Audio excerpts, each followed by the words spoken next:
Dave, you can chime in whenever. I'm going to start off, or maybe she's going to start off with no rules.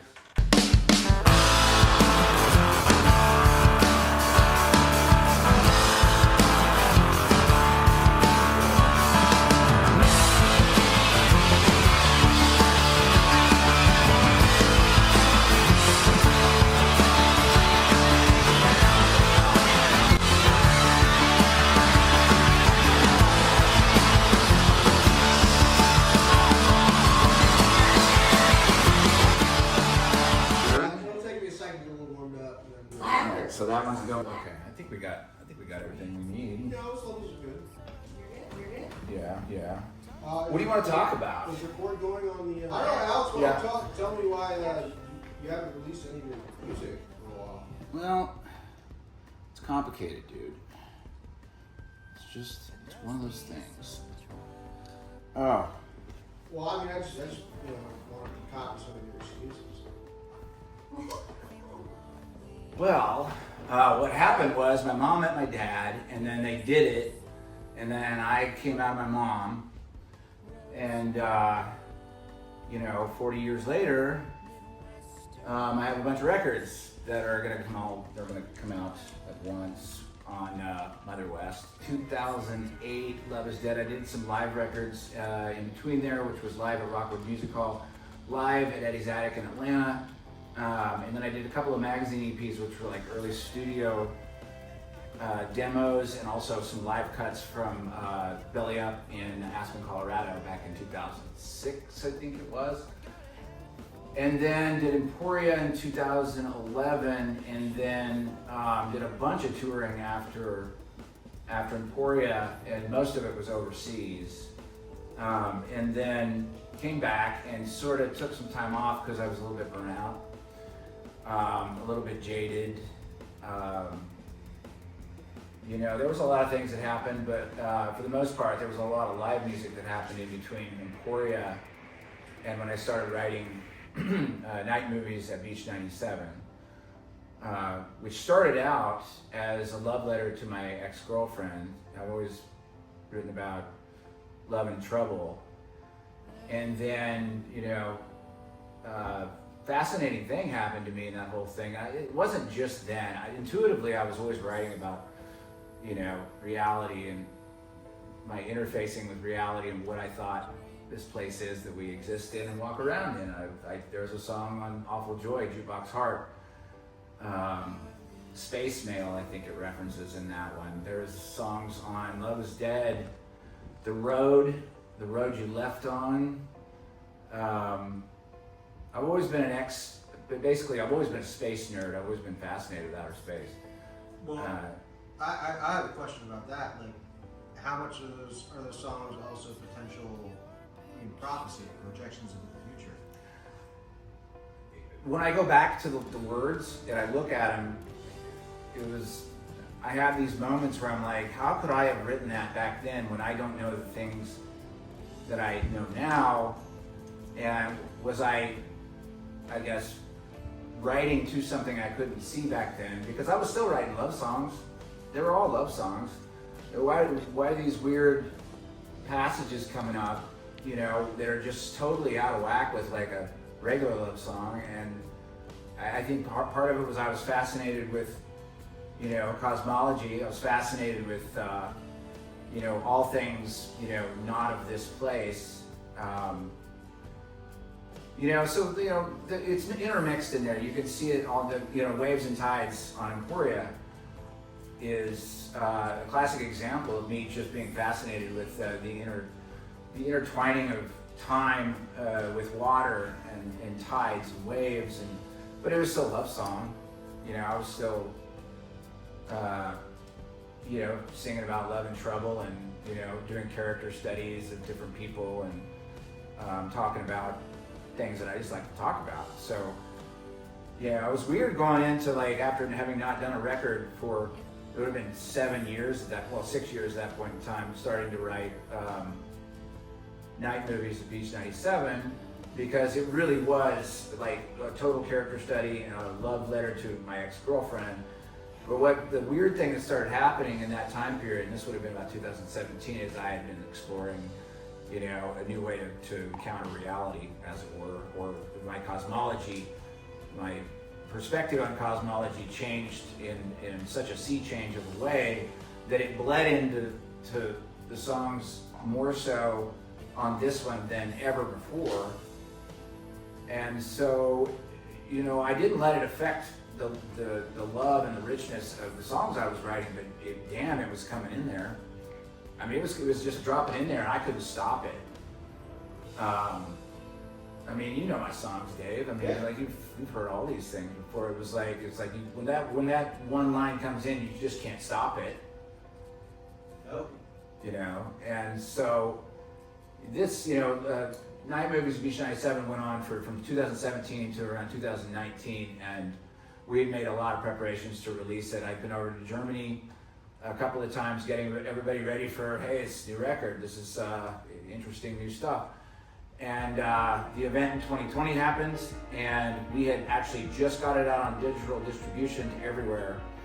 And some people got it in 2020, actually got the copy of the record. I think it wasn't very many, it was like under 1,000 people. And then the guys, well, basically, it was at that point in time I was on independent by myself. I'd just gotten off Independent Records, and so the record completely belonged to me. So I made the call to just get it off the digital distribution right away and just re-release it when the time was right. And so with the help of... Was that because you had a desire to support the record? Yeah, because everything, at least mid-level clubs and everything else just went away after 2020, and I was like, well, my music never really sat in a trendy category. You know, it was always like I could have released this record in 5 years from now. I think it still would be okay. You know, but like I just didn't know what else to do except just get it off of everything.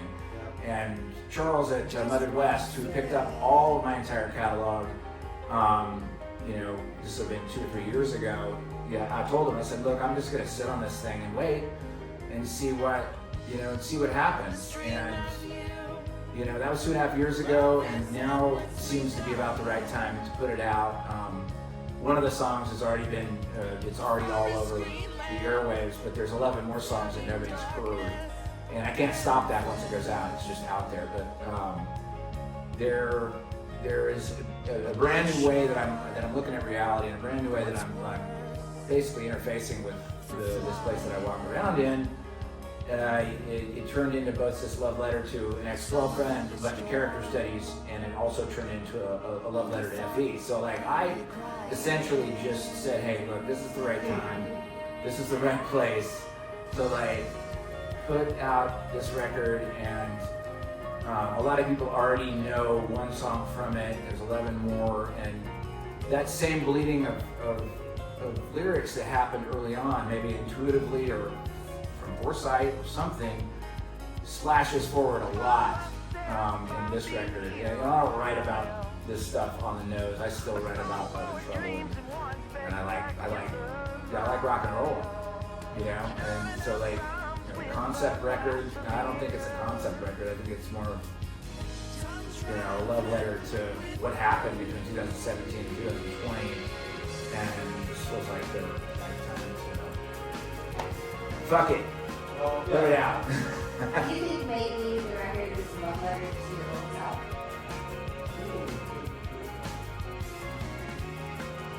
Maybe, yeah. Well, this one was very affected by, you know, a transformation that happened in 2017 to 2020. And most people out there listening to this will know what those people were. And you know, again, I don't write on the nose on this topic. There's a lot of really good guys who do this, especially like Alex Michael, who writes more on the nose on these type of things. I write just about what I see and what I experience, and whatever comes in there goes back out through a filter, goes back out through guitars, and through piano, and through singing and lyrics. So when you go back and listen to your music, do you think that you had a sense of a metaphorical sense of what was coming, or what you were writing, there some kind of premonition? It was all happening at the same time. For you? It was all happening at the same time. I was going through a freak out moment, like a total freak out moment. It was like my whole world had been turned upside down. 2015 it started. 2017 the record started, and everything that I thought I understood about everything got inverted. And I was trying not to just sing about it in the lyrics. I was trying not to just make it, hey, well, this is what I'm feeling. I was still trying to be poetic and creative about it and let everybody take their own journey, you know, on the music. And I hope that I was, you know, subtle enough that it doesn't, you know, turn into a preachy bit, you know. It's like one of my favorite records of all time is Dark Side of the Moon, which I also think is a concept record for one of the same things that I'm talking about. And I really always enjoyed the way that they weaved around and didn't quite tell you what it was, but if you looked deep enough into the lyrics and you looked deep enough into everything, you would find they're telling you exactly what they're saying, truth in plain sight. And that was, did that answer your question? I forgot what my question was. So, in terms of Fiona Epsilon, Yeah.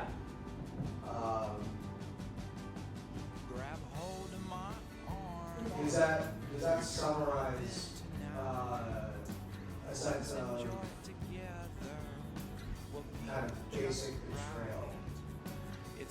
Yes, and I can speak to that. Fiona Epsilon, you'll get it later. That's nice.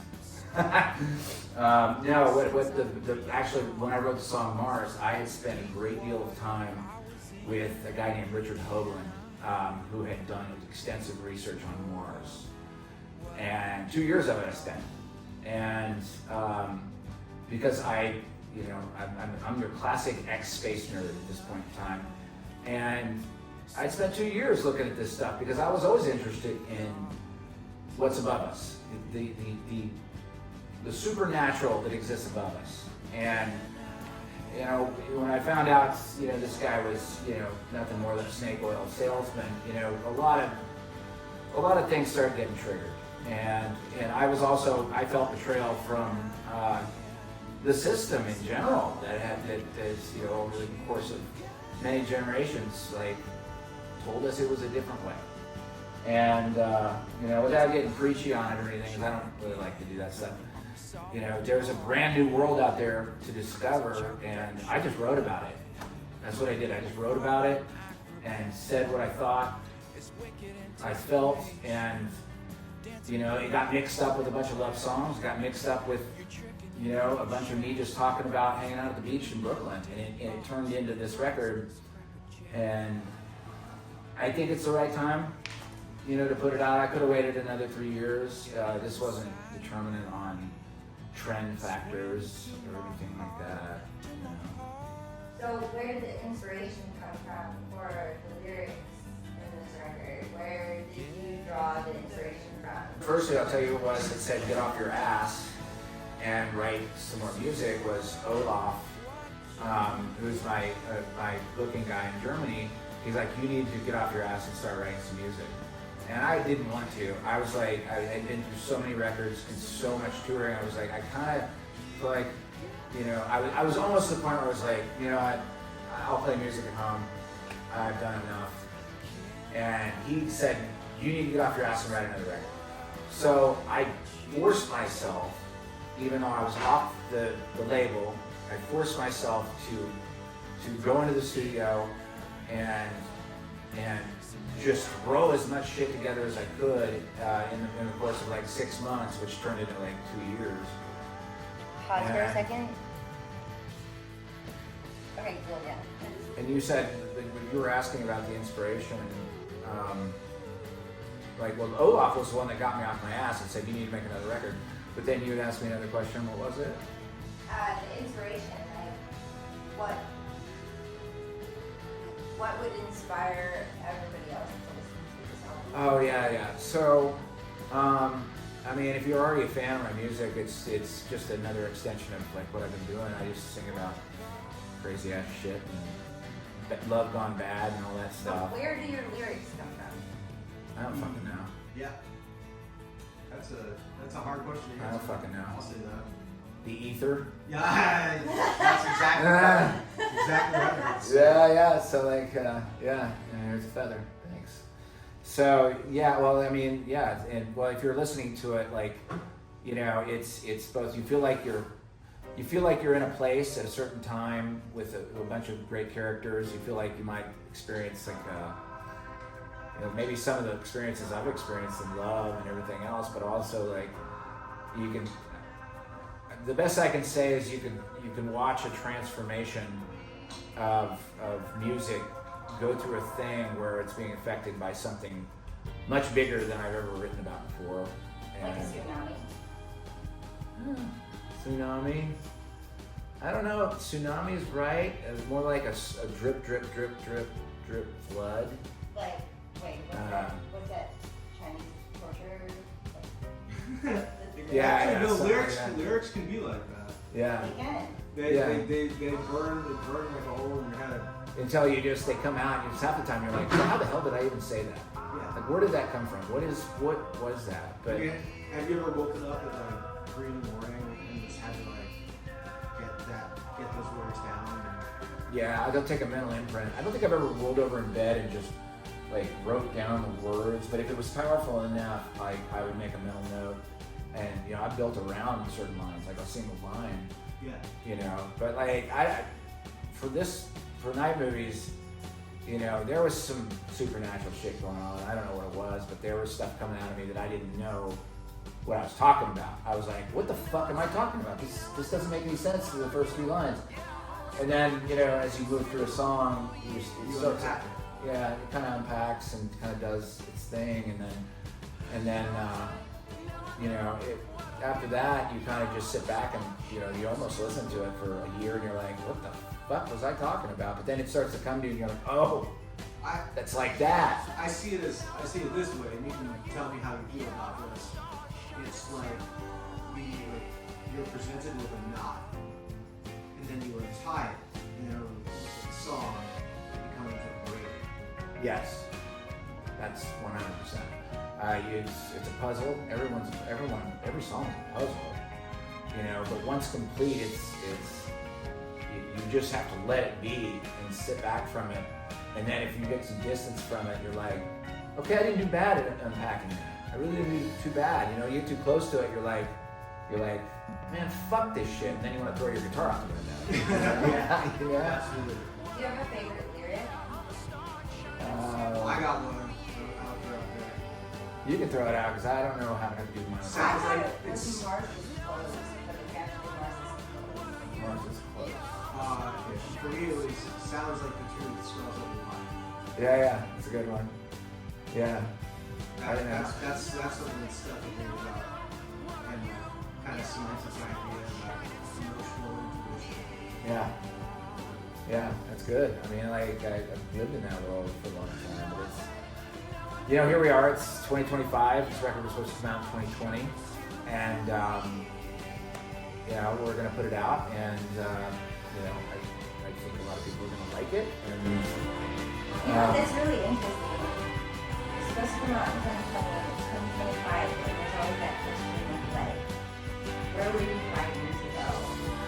You know, that 5 years ago, you know, that concept of like, oh, if I knew where I was 5 years ago, or in 5 years where you would be, or 5 years ago. Do you think, if you asked yourself 5 years ago, if you would be where you are right now, what would you tell yourself? $1 million question. Keep going. $1 million question. I mean, yeah, keep going, and like, from my perspective, I was like, when I put that album on the shelf, I had no idea if I was ever going to visit it again. And, you know, you let the universe kind of deliver what it does for you, and then, you know, a whole bunch of shit happened to us when we left New York, and I'm not going to make this about that. It's just, you know, everything comes at certain times, and you're like, that spark really came as I was talking to Charles at Mother West a year ago. I was like, let's do a proper release on this and put it out. Maybe the timing will be better.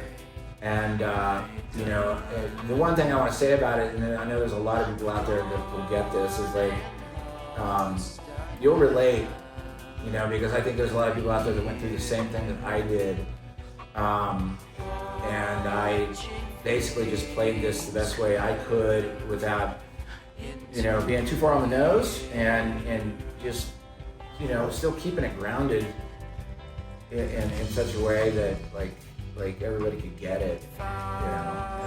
And I'm lucky, man. I've been able to play music for 25 years, and not a lot of people get to do that. And it's a stroke of luck that I have a bunch of people helping me put this one out now, after all these years, and not everybody gets to do the rock and roll game. And I'm very fortunate to have that. Ain't that right, baby?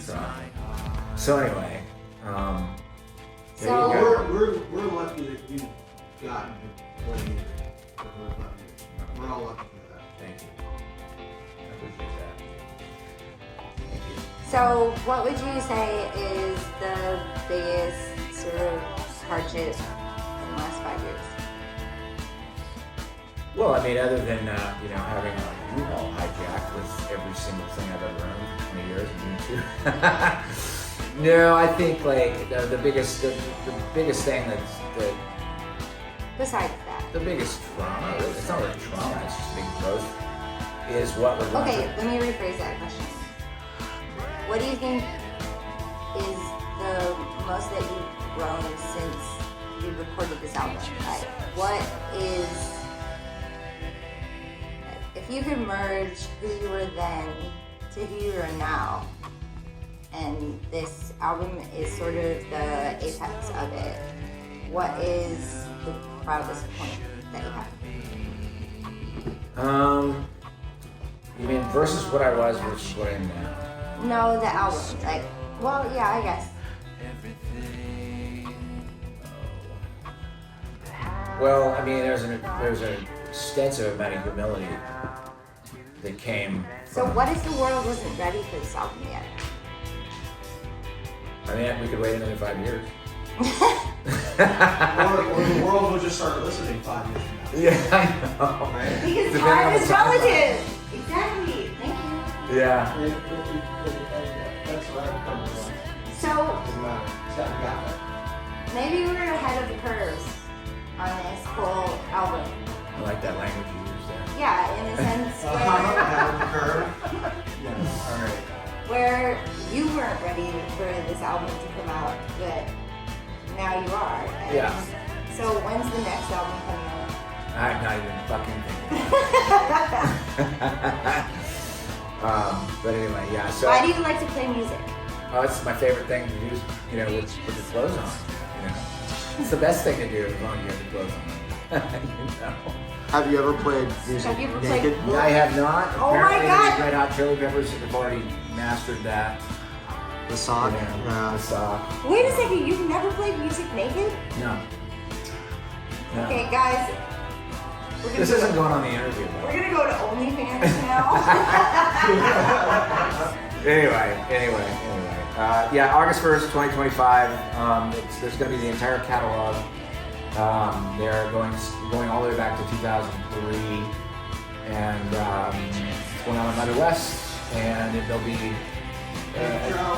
Yeah, thank you, Charles. Thank you, Mother West. Also, thank you, Engine Room, for all the support you guys gave us, and even going back to Feigenbaum's label way back in the day. Thanks for that. So, like, I've been really fortunate to be around a lot of people that have really helped with the music, and I'm not finished. Apparently. As Richard Pryor said, I ain't dead yet. Dead yet. And cut. Wait, and can you just say, ow, damn it. Okay. Thought I was out of this already. No, I thought I got to get out of this already. No. Yeah. Well. David L.K. Murphy. And then, like, distinct pleasure. Host, brother. Oh, sorry. Old songwriting buds of 20 plus years. This guy's got some juice too, man. He's got some juice. Yeah. Oh my God, imagine when you guys just have to like use all feathers. Like, that'd be good. I've actually done it. But in any case, Anyway. I'm gonna let Alex sign off. Sign off. All right. So August 1, 2025. Come on.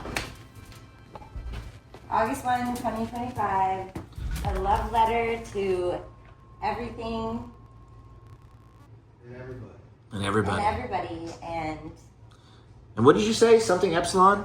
I'm stealing that line. I'm actually going to use that as a replacement. It's a nice. It's got a nice ring. Here, let's here. Hold on. And thank you everyone for tuning into Love Letters.